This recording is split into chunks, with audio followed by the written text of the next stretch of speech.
আসসালামু আলাইকুম। আহ, আমি কিছুদিন আগে একটা ভিডিও করছিলাম মিল্টন সামাদ্দারকে নিয়ে। তো মিল্টন সামাদ্দারকে নিয়ে আরো একটা চাঞ্চল্যকর ঘটনা, সেটা হচ্ছে যে আগে তো ওনার দুইটা আশ্রমের কথা সবাই জানতো। তো মিডিয়া গোপন তথ্যের ভিত্তিতে ওনার আরো একটা আশ্রমের কথা জানতে পারে, যেটার কথা তিনি কাউকে বলেন না। আর যখন গোপন তথ্যের ভিত্তিতে মিডিয়া ওইখানে যায় উপস্থিত হয়, ওইখান থেকে নাকি সবাইকে মোটামুটি আহ, ইয়াতে আপনার সাভার নাকি সাভারের মধ্যে মনে হয় যে ওর একটা আশ্রম আছে, ওইখানে শিফটিং করছে। কিন্তু তারপরে ওইখানে শিফটিং করার পরে ওইখানে কিন্তু 2 থেকে 3 জন আহ, মানুষ তারা রেখে দিয়েছে। ওই আশ্রমের মধ্যে 2 থেকে 3 জন আছে। আহ, তো তখন তাকে জিজ্ঞেস করা হয় যে ওনাদেরকে কেন আপনারা এখনো এখানে রেখে দিয়েছেন, বা আপনারা কেন আপনারা এই আশ্রমের কথা বলেন নাই। তখন তার উত্তরে তার কাছে কোনো কথা ছিল না। চিন্তা করেন আপনারা। আর আরো একটা ঘটনা হচ্ছে, খুবই মারাত্মক একটা ঘটনা। 2021 সালে 2021 সালে একটা মহিলা এবং কি তার ফ্রেন্ড এবং কি আরো একজন ছেলে, 3 জন মানুষ একটা অন্ধ মানুষকে রাস্তা থেকে তুলে এনে মানে ওই মহিলারা থানায় একটা জিডি করে এবং কি ওই অন্ধ মানুষটার দায়িত্ব তারা নেয়। তারা তাদের পরিবারের মতো করে তারা দায়িত্ব নেয়। দায়িত্ব নিয়ে তারা খোঁজ খবর নিয়ে লাস্ট মিল্টন সামাদ্দারের আশ্রমে গিয়ে ওই মানুষটাকে রেখে আসে। রেখে আসার পর প্রায় 8 থেকে 24 ঘন্টার ভিতরে শুনে যে ওই মানুষটা নাই, আশ্রম থেকে গায়েব করে ফেলছে ওই ওই অন্ধ মানুষটাকে। চিন্তা করেন, 8 থেকে 24 ঘন্টার মধ্যে ওই অন্ধ ব্যক্তিকে গায়েব করে ফেলছে।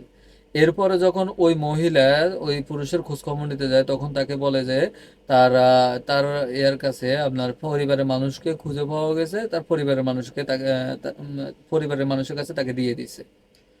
তখন ওই মহিলার এই বিষয়টা কেমন যেন একটা খটকা লাগে। এরপরে যখন ওই মহিলা প্লাস ওই যে মহিলার ফ্রেন্ড আর ওই ছেলেটা, ওরা প্লাস মহিলার হাজবেন্ড, ওরা 4 জন মিলে যখন মিল্টন সামাদারের আশ্রমে যায়, আশ্রমে যাওয়ার পর মিল্টন সামাদার সেখানে ছিল না।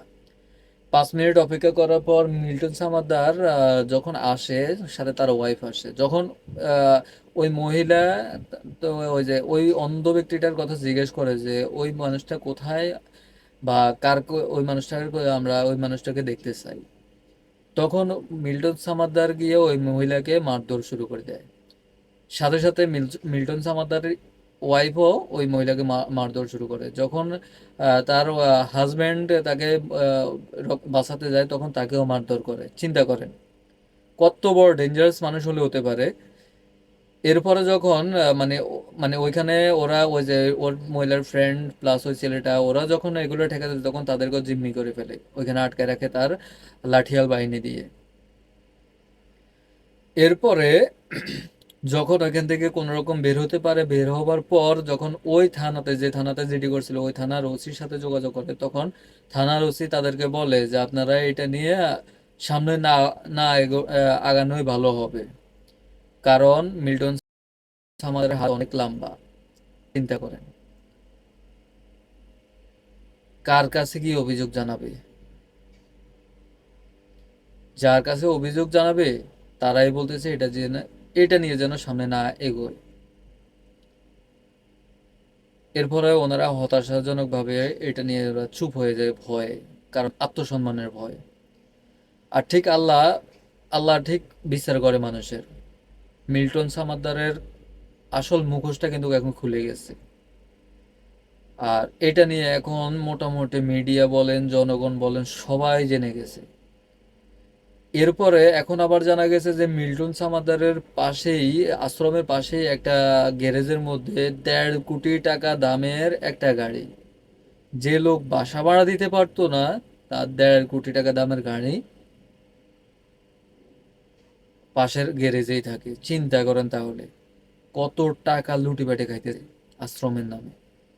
শুধু আশ্রমের নামে লুটিপাটি খাইতেছে তা না, ও যে মানুষের দেহের অঙ্গ প্রত্যঙ্গ বিক্রি করে না, তার এগুলো তো এখন অবিশ্বাসযোগ্য নয়। এটা তো বিশ্বাসযোগ্য, তাই না? না হলে এত টাকার উৎস কোথা থেকে আসে? এত টাকা তো আসা স্বাভাবিক বিষয় নয়। আমার মানে এ তো সত্যি সত্যি অঙ্গ প্রত্যঙ্গ বিক্রি করে, না হলে ওই অন্ধ লোকটা কোথায় গেল? বা পাশের যে মসজিদে যে নামাজ যে মসজিদে ওই যে আশ্রমের যারা মৃত্যু হতো তাদের যে শেষ গোসল হতো, প্রত্যেকের শরীরে কোনো না কোনো জায়গায় কাটা ছেঁড়া থাকতো। এবং কি আশ্রমের নামে যে ডেথ সার্টিফিকেট দেওয়া হতো, প্রত্যেকটা ডেথ সার্টিফিকেটের মধ্যে যে যে কারণগুলো থাকতো, ওই কারণগুলো মানে মেডিকেল যে ডেথ সার্টিফিকেট এই সমস্যা নিয়ে হয়তো অ্যাজমা বা যে সমস্যাগুলো লেখা হতো, প্রতিটা জিনিসে ভুল লেখা। এবং কি যে ডাক্তারের সিগনেচার থাকার কথা, ওই ডাক্তারের সিগনেচারটাও নকল। ডাক্তারের পরামর্শ মানে সাক্ষাৎকারে এটা প্রমাণ হয়েছে। তো আমরা চাই মিল্টন সামাদ্দারের সর্বোচ্চতম শাস্তির দাবি করি আমরা। এরকম জঘন্য লোককে সর্বোচ্চ শাস্তি দেওয়াটাই উত্তম। আপনারা কি বলেন? কমেন্টে জানাবেন। আসসালামু আলাইকুম ওয়া রাহমাতুল্লাহি ওয়া বারাকাতুহু।